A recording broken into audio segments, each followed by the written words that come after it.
En mer, tout ne commence pas par une balise de détresse. La plupart du temps, ça commence bien avant.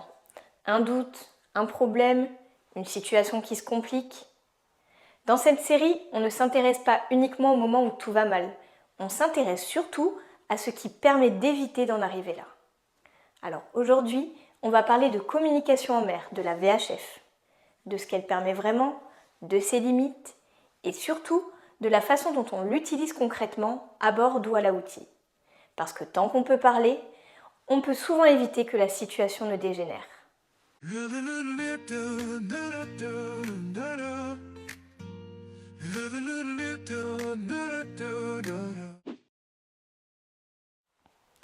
Avant d'activer une balise de détresse, avant de basculer dans quelque chose d'irréversible, il y a presque toujours une étape intermédiaire. Communiquer. En mer, tout ne commence pas par une épiherbe. La majorité des situations commencent par quelque chose de très courant.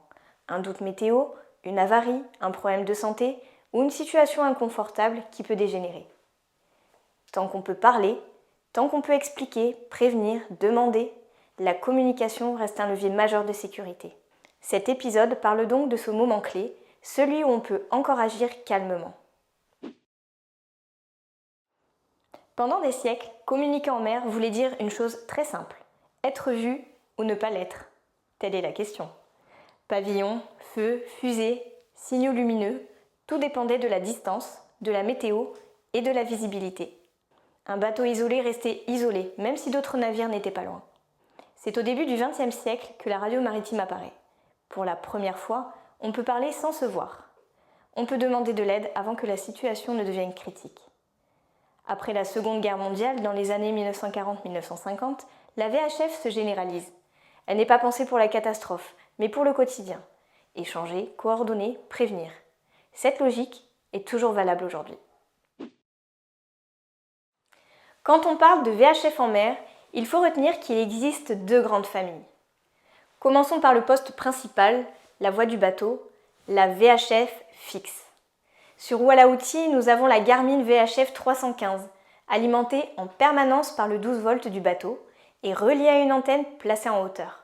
Elle peut émettre jusqu'à 25 watts, mais en VHF, la puissance ne fait pas tout.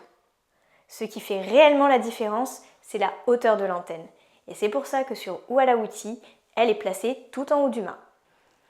La VHF fixe permet une veille continue sur le canal 16, une écoute confortable et une communication stable dans la durée. Elle surveille aussi le canal 70 pour les appels ASN, ce qui permet de recevoir une alerte numérique même si personne ne parle. En complément, il existe des VHF portables. Sur Oua La Outi, nous avons la Cobra MR HH600. Elle fonctionne sur batterie, émet moins fort, 600 watts maximum, et possède une antenne plus basse puisque nous la tenons à la main. Sa portée est donc plus limitée, mais elle offre quelque chose d'essentiel, la mobilité. La VHF portable suit la personne et non pas le bateau. Elle peut donc être utilisée sur le pont, en annexe, loin du bateau et même en cas de panne électrique générale. Moi, je l'utilise énormément sur Oua La Outi quand on entre dans un port pour se présenter. Je me mets à l'avant du bateau avec la VHF à la main et c'est parfait.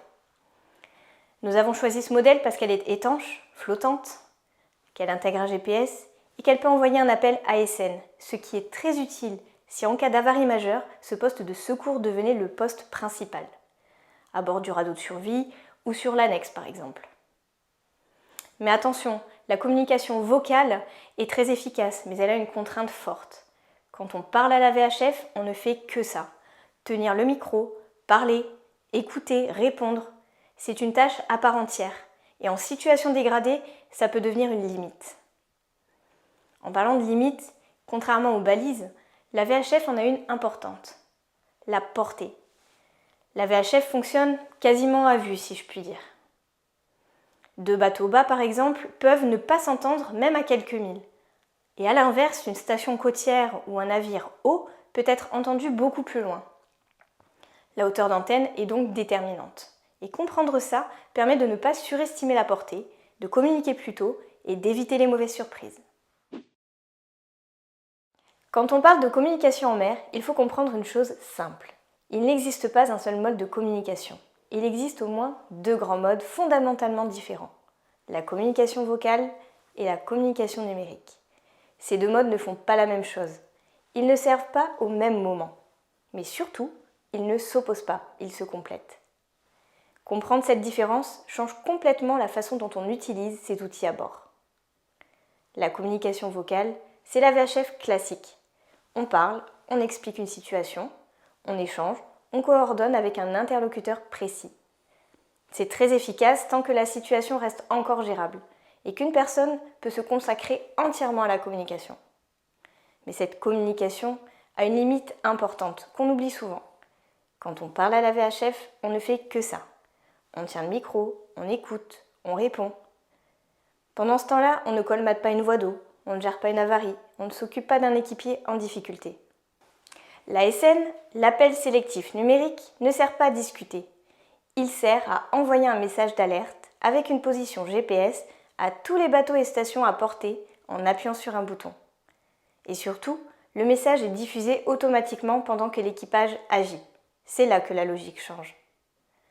Avec l'ASN, on ne monopolise pas une personne, on n'est pas bloqué dans une discussion permanente, on gagne du temps et on libère de l'attention. Dans une situation sérieuse, ce qui manque en premier, ce n'est pas l'information, c'est le temps et la disponibilité mentale. Autre différence essentielle, qui reçoit réellement le message ? Avec la VHF vocale, on parle sur un canal, mais on ne sait pas toujours qui écoute, combien de bateaux entendent, ni avec quel niveau d'attention. On peut parler très clairement, mais dans le vide. Avec l'ASN, le message est numérique. Il est reçu automatiquement par toutes les stations et tous les navires équipés à portée. Ce n'est pas plus fort, c'est plus large. Et dans certaines situations, c'est exactement ce qu'il faut. Sur la VHF fixe, l'ASN est intégrée au système du bord, relié au GPS, connecté au réseau NMEA et alimenté par l'électricité du bateau. C'est l'outil principal, celui qui s'inscrit dans l'organisation normale du bord. Sur la VHF portable, si elle est équipée de l'ASN, il est autonome. Il fonctionne sur batterie, indépendamment du réseau électrique du bateau, même en cas de panne générale. Ce n'est donc pas un doublon, c'est de la redondance intelligente. Dans une situation dégradée, cette redondance peut donc faire toute la différence. Et c'est pour ça que nous l'avons choisi sur Voilà Outils. L'ASN induit quelques conditions et limites pour qu'il fonctionne correctement. Il faut impérativement un MMSI programmé et un GPS fonctionnel. Sans ça, la position ne part pas, l'alerte perd une grande partie de son intérêt. Ce n'est pas magique, mais quand c'est compris, testé et bien configuré, l'ASN est extrêmement puissant. On ne choisit pas entre parler et appuyer sur un bouton. On choisit le bon outil au bon moment. En situation normale, on se sert en priorité de la VHF vocale et en situation sérieuse, on utilise en priorité l'ASN. La sécurité n'est pas un outil isolé, c'est une chaîne. La réglementation française est claire. Pour utiliser une VHF, il faut le CRR. Mais le CRR n'est pas là pour réciter un protocole par cœur, ni pour transformer un plaisancier en opérateur radio professionnel. Son rôle est beaucoup plus simple et beaucoup plus utile. Il sert à comprendre comment fonctionne réellement la communication en mer et comment utiliser les VHF et ASN. Le CRR permet avant tout de comprendre les différents canaux, leurs usages, les priorités, quand parler, quand se taire et comment structurer un message simple et efficace. Ce n'est pas de la théorie abstraite, c'est ce qui permet, le jour où on en a besoin, de ne pas ajouter de chaos au chaos. Sans cette compréhension minimale, on retrouve presque toujours les mêmes problèmes à la radio. Des messages trop longs, des phrases confuses, des informations importantes noyées dans le stress, une mauvaise utilisation des canaux et parfois une confusion entre urgence, sécurité et communication de routine. Tout ça ne vient pas d'un manque de bonne volonté, ça vient d'un manque de repères. Le CRR donne justement ces repères. Il ne dit pas quoi penser, il donne une structure. Il permet de savoir qui est prioritaire, ce qui peut attendre et comment être compris rapidement. Et en communication, être compris vite est souvent plus important que parler longtemps. Un point essentiel souvent sous-estimé, c'est la veille VHF. La VHF n'est pas uniquement faite pour émettre, elle est surtout faite pour écouter. Être à la veille, c'est entendre un appel de sécurité, capter une information utile, comprendre ce qui se passe autour de soi, anticiper une situation avant qu'elle ne devienne critique. Dans les textes internationaux, notamment le RIPAM, il est clairement rappelé l'obligation de veille au sens large. Être attentif à son environnement par la vue, par l'ouïe et par tous les moyens disponibles. La VHF fait partie de ces moyens. Même si les obligations précises peuvent varier selon les zones et les autorités, la logique reste la même. Un bateau qui n'écoute pas est un bateau qui se prive d'informations essentielles. Veiller, c'est bien, encore faut-il pouvoir entendre. La qualité de l'installation à bord est donc fondamentale. Sur Walaouti, par exemple, le seul haut-parleur VHF était initialement dans le carré. Résultat, à la barre ou à l'extérieur, il était quasiment impossible d'entendre correctement la radio. Nous avons donc ajouté un haut-parleur extérieur, proche de la barre tribord, pour pouvoir entendre la VHF quand on est réellement en manœuvre ou à l'extérieur du carré. Ce genre de détail change complètement l'efficacité réelle de la communication à bord. Une VHF allumée qu'on n'entend pas ne sert à rien. Enfin, comme tout équipement de sécurité, la VHF doit être vérifiée. Tester le matériel, c'est s'assurer que l'émission fonctionne, que la réception est correcte, que le son est audible et que l'antenne et les connexions sont en bon état. Mais attention, tester ne veut pas dire appeler toutes les 10 minutes. Les tests VHF inutiles saturent les canaux et dégradent la qualité de la veille pour tout le monde. Un test ponctuel, raisonné dans les règles, est largement suffisant. Dans la réalité, beaucoup de gens naviguent sans le CRR, c'est un fait. Mais quand on l'a et surtout quand on a compris la différence, ça se voit immédiatement à la radio. Message plus court, ton plus posé, moins d'hésitation, moins de stress, plus d'efficacité. Le CRR n'est donc pas un diplôme élitiste. Ce n'est pas un badge ni une médaille. Ce n'est pas une formalité inutile. C'est une clé de compréhension minimale pour que la communication reste claire, calme et efficace quand ça compte vraiment. Même avec le meilleur matériel, une mauvaise communication peut rendre la communication totalement inefficace.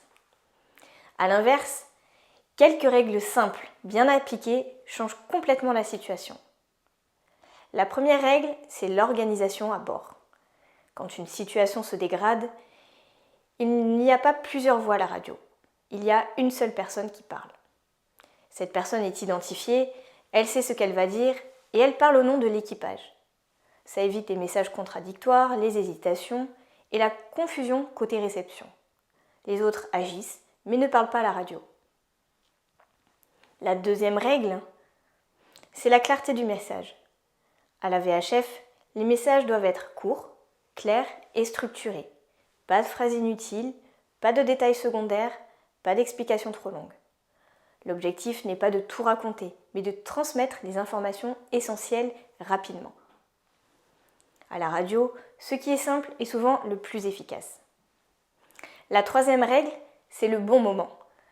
On ne parle pas la VHF n'importe quand, ni pour n'importe quoi. Avant d'émettre, il faut se poser une question simple. Est-ce nécessaire maintenant ? Parler trop tôt ou trop souvent peut saturer les canaux. Parler trop tard peut compliquer la situation. Trouver le bon moment, c'est déjà faire de la sécurité. La VHF doit aussi être prête avant d'en avoir besoin. Ça veut dire allumé, volume réglé, canal connu, micro accessible. Le jour où ça va mal n'est pas le jour où on cherche comment fonctionne la radio. Il faut aussi savoir écouter. Avant de parler, on écoute. On vérifie si le canal est libre, si quelqu'un parle déjà, si une situation est en cours. Écouter permet aussi de capter des informations précieuses. La météo, le trafic, des manœuvres délicates ou des appels de sécurité à proximité. Une bonne communication commence toujours par l'écoute. Autre point important, ne pas saturer les canaux. Multiplier les appels inutiles, les tests répétés ou les conversations sans enjeu dégrade la qualité de la veille pour tout le monde. La VHF est un outil partagé. Son efficacité dépend aussi du respect collectif de ses usages. Enfin, il y a un point souvent sous-estimé, le calme. En situation stressante, le ton de la voix change, les phrases se rallongent, les informations se mélangent. Faire l'effort de parler calmement, de respirer, de structurer son message, permet d'être beaucoup mieux compris. Et en sécurité, le calme et la clarté sont souvent plus importants que la technologie. Et surtout, il ne faut jamais oublier une chose. Le jour où ça va mal n'est pas le jour où on apprend. Les bons réflexes, ça se prépare, ça se teste, ça se répète quand tout va bien. C'est ce qui fait la différence le jour où ça compte vraiment. La sécurité en mer ne repose pas sur un appareil miracle. Elle repose sur la compréhension des outils, leur complémentarité et les bons réflexes humains. Communiquer quand on peut encore parler, alerter quand la situation se dégrade et savoir quand passer à l'étape suivante. Comprendre avant d'agir pour mieux naviguer. Dans l'épisode suivant, on ira encore un cran plus loin. On parlera du moment où communiquer ne suffit plus, où il faut quitter le bateau ou s'y préparer. On fera le point sur le radeau de survie, mais aussi sur tous les accessoires qui peuvent eux aussi changer complètement l'issue d'une situation. Parce qu'en mer, ce sont souvent les détails qui font la différence. Hop, hop, hop, partez pas. Vous avez vu ce super second à bord de Walla Outil et super second même pour les vidéos YouTube. La série, cette vidéo, elle est quand même très technique. La VHF, c'est pas fun. Elle sait de quoi elle parle, elle maîtrise. C'est un super second aussi pour YouTube. Franchement, je suis trop content et c'est sans doute à cause de ça qu'on a tous ces projets. Bravo Michel. On fait une bonne team. Ouais, c'est pas mal.